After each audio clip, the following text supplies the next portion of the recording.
कौन है? वो तो अभी आओगा ना, आया तो नहीं ना भाई। मैं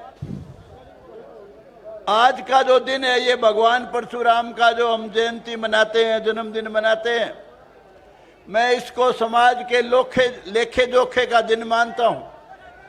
इस दिन हम पता करते हैं, समझने की कोशिश करते हैं कि हम किस हाल में जी रहे हैं, हम कहां खड़े हैं, हमारी हैसियत क्या है, हमारी औकात क्या है, हमारी पोजीशन क्या है। तो मेरी जो सोच है भाई, आज के दिन हम सभी तरह से पिछड़े हुए हैं, हर तरह से, पॉलिटिकली, इकोनॉमिकली, एजुकेशनली और भाई सोशली। जो इन 3 चीजों में पिछड़ जाएगा, समाज में भी इसका दर्जा कमजोर पड़ जाएगा। उसके लिए कोई और जिम्मेवार नहीं है, हम ही लोग जिम्मेवार हैं। और खास तौर से जो नेता लोग हैं, एक आप समझते हो उलमों ने गलतियां की और सदियों ने सजा खाई। एक बड़ा आदमी गलती करता है, सारा समाज भुगतता है, सारा समाज ठोकर खाता है। हमने अनेक राज देखे हैं, कोई भाई अब बहकावन की कोशिश करे। हमने कांग्रेस का राज देखा, भाई उस इनेलो पिनेलो का उसका जो के कहना था, यानी हर राज में हमारे साथ बहुत भारी अन्याय हुआ। और सबसे बड़े दुख की बात यह है कि जिस राज को हम 100% यानी कि 85 और उससे ज्यादा % वोट दे के बनाते हैं, उस राज में हमारे साथ अन्याय होता है। पिछला कांग्रेस का रिजीम था, उसमें भी हमारे साथ नौकरियों में बड़ा भेदभाव हुआ। और भाई ये राज जो है, इस वक्त जो सिस्टम चल रहा है, क्योंकि हमारे बच्चे पढ़ते नहीं हैं, मेरिट के नाम पे नौकरियां इस वक्त मिलती हैं। मैं हर लिस्ट को चेक करता हूं, हमारी आबादी के हिसाब से आधी भी नौकरियां नहीं मिल रही इस वक्त। हमारे बच्चे पढ़ते नहीं हैं, हमारा कोई रिजर्वेशन नहीं है। एक बार रिजर्वेशन करवाया था हुड्डा साहब के राज में, विनोद शर्मा ने। हुड्डा साहब एक प्रस्ताव लेके आए थे कि 10% स्पेशली बैकवर्ड जाट भाई और 4 जातियां और, उनके लिए रिजर्वेशन भाई चाहता हूं मैं 10%। उसके फौरन बाद विनोद शर्मा उठा, उसने कहा हमारे को भी 10% चाहिए, ब्राह्मण, बनिया, पंजाबी, राजपूत। और उसने, हुड्डा साहब ने ये बात मान ली। और उसके अलावा उसका बहुत बड़ा योगदान ड्योलीदार, भोंडीदार, पता नहीं कौन कौन से दार, मुकर्रीदार, यानी जितनी भी प्रकार की डोनेशन है, जमीनों के डोनेशन, घर की जमीनों के डोनेशन, उन सब के लिए कानून विनोद शर्मा ने बनाया था। हुड्डा साहब के रिज्यूम में हुड्डा साहब ने बनाया था, लेकिन विनोद शर्मा के कहने से। वो जो कानून बनाया उसमें बड़ी भारी कमी रहेगी भाई। एक तो उसमें हुड्डा साहब के समय में जो कानून बना कि 20 साल से पहले जिनके पास जमीन डोनेशन हुआ, जो भी कुछ डोनेट हुआ, सिर्फ उस पे लागू होगा। ये बड़ी जबरदस्त कमी थी। एक दूसरी, इस राज में जो घोर अन्याय हुआ वो ये कि जो निजी डोनेशन के अलावा जो जमीन दान कर रखी थी किसी की पंचायत की या किसी कॉमन लैंड की, यूं उस पे लागू नहीं होगा। ये बड़ा भारी जुल्म था। ये मामला मैंने उठाया था विधानसभा में। और भाई ये जो उसका कुछ नहीं बना, हमने आवाज जरूर उठाई लेकिन बना कुछ नहीं। हमने ये भी कहा था भाई ईडब्ल्यूएस हमारे किसी काम का नहीं है। इकोनॉमिकली वीकर सेक्शन के लिए जो रिजर्वेशन है वो हमारे किसी काम का नहीं है। हमारे को रिजर्वेशन चाहिए, वही रिजर्वेशन 10% ईबीजीसी की, इकोनॉमिकली बैकवर्ड जनरल की, और भाई हमारे जाट भाइयों को दे दो 10%। हमारे को कोई इतराज नहीं है रिजर्वेशन 10%। और जब से वो रिजर्वेशन खत्म हुआ हमारा भाई नौकरियों में से तो नाम ही मिट गया। उसके बाद 2 कांड ऐसे हुए, एक तो एक पेपर में कहीं छप गया था कि भाई काला बामण दिख दे या कोई गोरी लड़की दिख दे तो कौन सा ज्यादा अपशुगन है। इस मामले में एक भाई चाहता था मैं चेयरमैन बन जाऊं, सारा हरियाणा में बदबू फैला दी, और जो भारती था उस वक्त चेयरमैन उसको सस्पेंड कर दिया 6 महीने के लिए। और उसका रिजल्ट ये निकला जितनी हमारी अच्छी नौकरियां थी ईबीपीजीसी की वो सारी की सारी खा गया। मैंने बहुत कोशिश की उसको समझाने की, अरे तेरे खिलाफ नहीं है, वो तो एक नालायक था। कहने लगा जी कोई हक विच भी तो नहीं बोला मेरे। मैं कहा तुम्हारे से कोई बैर नहीं है हमने, ये तो भाई एक नालायक ने बेवकूफी कर दी और हमारे जैसे लोग चुप रह गए। और उसके बाद एक और नकली कांड हुआ जिसका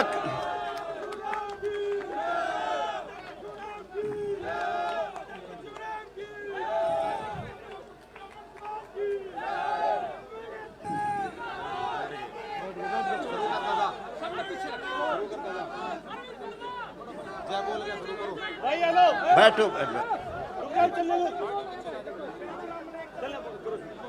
एक और कांड हुआ, एक नकली फरसा कांड। बरवाड़ा से टिकट चाहता था भारद्वाज, एचएसएससी का मेंबर था, उसके साथ हमारा एक एमपी डॉक्टर वत्स। खट्टर साहब भाषण देने लग रहे थे, उन्होंने एकदम चांदी का मुकुट रख दिया और उसके रड़का लग गया। उसने कहा मैं फरसे से सिर तार दूंगा या जो भी कहा, उसमें भी कोई कसूर नहीं था खट्टर का। आप कोई भाषण दे रहे हो और आपके कोई चीज माथे पे लगेगी तो एक बार स्वाभाविक तौर से गुस्सा आता है। उसका हमने किसी ने भी विरोध नहीं किया, हर आदमी सारे हरियाणा में खट्टर के पीछे पड़ लिए भाई। उसका रिजल्ट ये निकला कि खट्टर ब्राह्मणों के खिलाफ हो गया। उसके दिमाग में ये आ गया कि जो लोग मेरे को भी बर्दाश्त नहीं कर सकते, मैंने कोई इनका गुनाह नहीं कर रखा, तो भाई इसका मतलब तो ये देख के राजी नहीं है किसी को। उसका रिजल्ट बहुत बुरा। और हालात आज ये हैं, 23 जिले हैं, 23 जिलों में हमारा एक भी एसपी नहीं लगा हुआ, सुपरिंटेंडेंट पुलिस एक भी। 23 जिलों में डीसी सिर्फ एक लगा हुआ है, वो भी सिर्फ 2 हल्का का, पंचकूला और कालका का, यानी पंचकूला जिले का। किसी भी चज की यूनिवर्सिटी का वाइस चांसलर नहीं है हमारा। मैंने खट्टर साहब को कहा था, मगा ब्राह्मण तेरे खिलाफ चल पड़ा खट्टर साहब, और मैंने कहा जाट तो देख तेरे हक में कभी आ नहीं सकते, जिनने राज भोग कर लिया तेरे राज से कुकर राजी होंगे वो। मैं कहा ये अगर खिलाफ हो गए तो सत्यानाश कर देंगे, कुछ भी नहीं छोड़ेंगे। मैंने कहा था, मैं कहा वक्त रहते संभाल। फिर मैंने पिरावर का मामला उठाया, मैं कहा ये तो बात ही कुछ नहीं है, आप बताओ इसका समाधान करोगे कि नहीं। कहने लगा 100% समाधान करूंगा, मैं ब्राह्मणों के खिलाफ नहीं हूं, लेकिन ये जो फंक्शन कर रहा है जय हिंद, उस वक्त तक तो करूंगा नहीं, उसके बाद में करूंगा। ये कल की बात है, कल ही मिला था मैं। तो भाई मैं तो आपसे केवल ये कहने आया हूं, आप बहुत पिछड़ चुके हो, बहुत पीछे जा चुके हो। बच्चों को पढ़ाओ खूब। जमीन नहीं है, जायदाद नहीं है, कारोबार नहीं है, जमीन तो रबड़ नहीं है, जमीन कहीं से आएगी नहीं आपके पास, लेकिन भाई कारोबार करो। ये पंजाबी है, बाणिये है, अग्रवाल भाई, एक भी छोरा मेरे जरा नौकरी खातर नहीं आया। रेड़ी ला लो, छोटी दुकान कर लो, लेकिन कभी नहीं आते महाराड़े 9,000 की डिग्गी की नौकरी खातर। अच्छा अच्छे आदमी छोरे ने बोला डिग्गी में फंसा दे और नहीं तो भाई बहुत भारी कमजोरी आ चुकी है। वक्त रहते अगर नहीं संभले, देखो ये तो हाल उस बात के बावजूद है हमारे मेंबर पार्लियामेंट की छिक है। 3 मेंबर पार्लियामेंट तो हमारे गौड़ ब्राह्मण है, जिसमें एक एमपी अरविंद शर्मा आपके पास बैठा है, एक हमारा भाई लवे लगता है रामचंद्र जांगड़ा, और इसके बावजूद ना सेंटर में आपको कोई पूछता, कतई सेंटर की राज में कोई सिर नहीं है, जुल्म की बात है, और भाई स्टेट की राज में भी कोई सिर नहीं है, मामूली सा भी। इसलिए भाई अगर आप राज में सिर करना चाहते हो, पॉलिटिकल पार्टी की सुन लो। अब इस वक्त जो मेन पार्टियां हैं, बीजेपी, कांग्रेस पार्टी, किसी भी इन पार्टियां में आपको कोई टिकट दिवानियां नहीं है। मजबूरी में बेशक दे दो, फंस जा, अब ये आल सेठ थारी फलाना काट देगा, वो बात अलग है, लेकिन आप आधिकारिक तौर से आपका कोई कमांड नहीं है, न एमएलए की टिकट न एमपी की टिकट। और रही बात ये कि भाई ये सारी, इसका क्या कारण है कमजोरी का?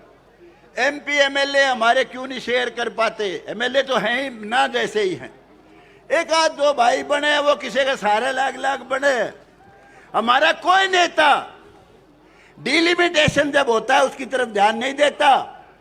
मैंने सुप्रीम कोर्ट तक केस करा था, लेकिन सारे केस सुप्रीम कोर्ट ने टर्न डाउन कर दिए, कहने लगा कि ये जो डिलिमिटेशन का प्रोसेस है ये पूरा ही नहीं हो सकता अगर हम केस सुनने लगे तो। भाई हमारे जितने जागरूक नेता हैं उन सब से गुजारिश करने आया हूं, भाई डिलिमिटेशन का वक्त ध्यान दे लो। मेरे हल्के में 8 गांव तो इसे जिनका दूर का भी रिश्ता नहीं मेरे से। आप देखो सरसा कॉन्स्टिट्यूएंसी है, नरवाना है उसके अंदर शामिल, उससे तो 50-50 किलोमीटर दूर पहले सरसे के नजदीक काफी गांव है, हल्के बनते 1-1, 2-2, लेकिन क्योंकि भाई हमारा तो किसी आदमी का कोई दखल है ही नहीं डिलिमिटेशन में, और डिलिमिटेशन के बिना आपकी जमीन नहीं है। जब आपके पास अपनी जमीन नहीं है, एमएलए का इलेक्शन क्या लड़ोगे भाई? किसी के सहारे लड़ोगे, किसी टिकट के सहारे लड़ोगे, भाई किसी खास आदमी के सहारे लड़ोगे। एक बात जरूर कहूंगा, कई भाई आम आदमी पार्टी के साथ विचार कर रहे थे कि भाई ये दो तो देख लिए, आम आदमी में चला। ये दिमाग में रख लो, आम आदमी पार्टी एक आने की भी पार्टी नहीं है। मुझे बड़ी गलतफहमी थी। ये मेरा अजीज नवीन जैन, कितने साल खो दिए इसने। शांति कर भाई, शांति कर, बैठ जा बैठ जा बैठ जा बैठ जा। और उन्हें धार लेना है, पार्टी का बच्चा बने, पार्टी का बच्चा बने, उन्हें क्या करने आया था भाई? इतने साल खो दिए। जब 3 एमपी राज्यसभा के बनाए, 2 यहाँ के उसके सेठ लोग बना दिए जिनका पार्टी से वास्ता ही नहीं था। अरे हमारा अजीज सबसे मुखर, सबसे बड़ा लड़ाका, शान का छोरा, संघर्ष का लड़का, जमीन का लड़का, इसको नहीं बनाया। और अगर हरियाणा के अलावा और बनाने थे तो 4 आदमी और थे फ्रंट में लड़ाई में। कुमार विश्वास देश का बहुत ही बुद्धिजीवी आदमी है, बहुत बड़ा कवि है, बहुत बड़ा आदमी है, करोड़ों का तो इनकम टैक्स देता है।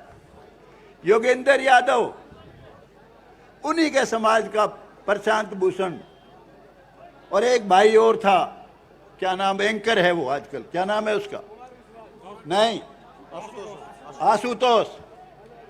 किसी को भी टिकट नहीं दिया, यहां से 2 ले लिए, राम जाने के ले दे के करे, ये तो उसने बेरा।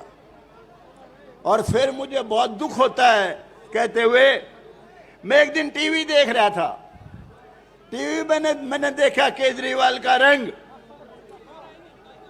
विधानसभा, दिल्ली विधानसभा की कार्रवाई चल रही थी और वो ठाके मार मार के हंस रहा था।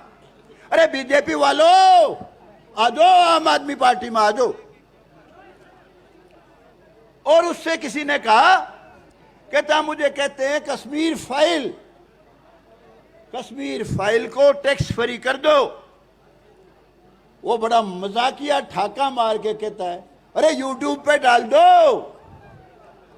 मैंने विधानसभा में कहा था, मैं कह रहा इसकी बहन बेटी का बलात्कार हो जाता, उसका कत्ल हो जाता, उनके घर लूट लेते, क्या फिर भी ये ठाका मार के हंसता?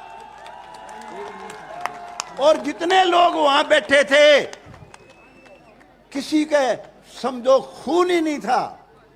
भगवान से डर के कहता हूं, मैं असेंबली में बैठा होता दिल्ली आड़ी में, भगवान से डर के कहता हूं, मेरे गले कुछ बन गई होती, छोड़ू नहीं था भाई। बहुत ज्यादा दर्द था मेरे, बहुत ज्यादा दर्द था। अरे हमारी बहन बेटियों की इज्जत लूटी, कश्मीरी पंडितों की, हिंदुओं की, उनका मजाक उड़ा रहा है। कहता यूट्यूब पे डाल दो। भाई सबसे खतरनाक जीव है, और उसको पता तो यूपी में लग गया होगा। एक आज की जमानत भी नहीं बची। जब कुमार विश्वास और ये सारे साथी साथ थे, नरेंद्र मोदी के मुकाबले में बनारस में सेकंड आया था। अब वहां बीज भी नहीं जामा, उसका गुंडर भी नहीं फूटा। बहुत लोग उत्साहित थे, कहते थे जी पंजाब में आ गया, पहले दिल्ली कब्जा करी, अब पंजाब में आ गया, ये तो सारे देश का बड़ा नेता बनेगा, क्यों ना इसमें लड़ जावा। भाई पंजाब के कान और थे, पंजाब के 2 शीर्ष नेता थे, प्रकाश सिंह बादल और कैप्टन अमरिंदर सिंह। वो बिल्कुल पिछड़ चुके थे, करप्शन में हिर गए।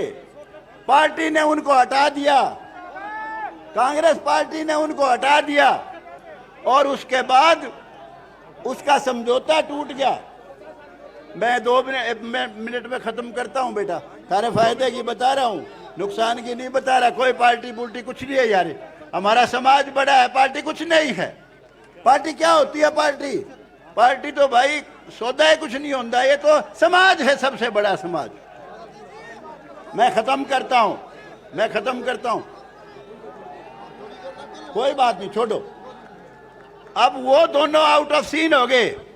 उसने भगवंत मान का फेस आगे कर दिया, जिसके खिलाफ कोई करप्शन का चार्ज नहीं था, इसलिए उसका राज बन गया। भाई सारे लोग दुखी थे उनसे। यहां मत सोचना कोई हरियाणा में उसका बीज भी जमेगा, सपने में भी मत सोच लेना कोई। और भाई दोनों पार्टियों में हमारा आधार नहीं रहा, बहुत तकड़ी सोच समझ के लड़ाई लड़नी पड़ेगी। आगे की क्या लाइन है ये तो मैं नहीं जानता, लेकिन भाई मैंने आज की वस्तु स्थिति, आप कहाँ खड़े हो, मैंने तो भाई उसका जिक्र करके आपको बताया है। एक बात और थी,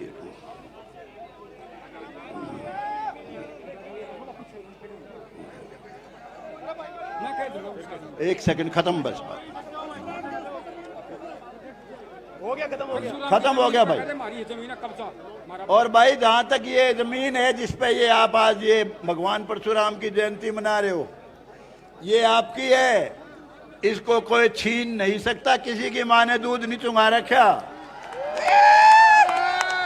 लेकिन ये है, आप यूनाइटेड रहो।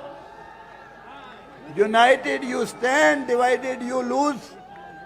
आप भाई यूनाइटेड रहो, जमीन आपकी है, आपकी रहेगी ना। प्रावर गांव की जमीन गोड कॉलेज में दे दी, रोड़ा के कुछ भी नहीं है भाई। और लेकिन अभी तक जो मेरी बात हुई है, मुख्यमंत्री भी इस बात के खिलाफ नहीं। वो कहता है मैं समाधान हर सूरत में निकालूंगा। ये मेरे को कल कहा है।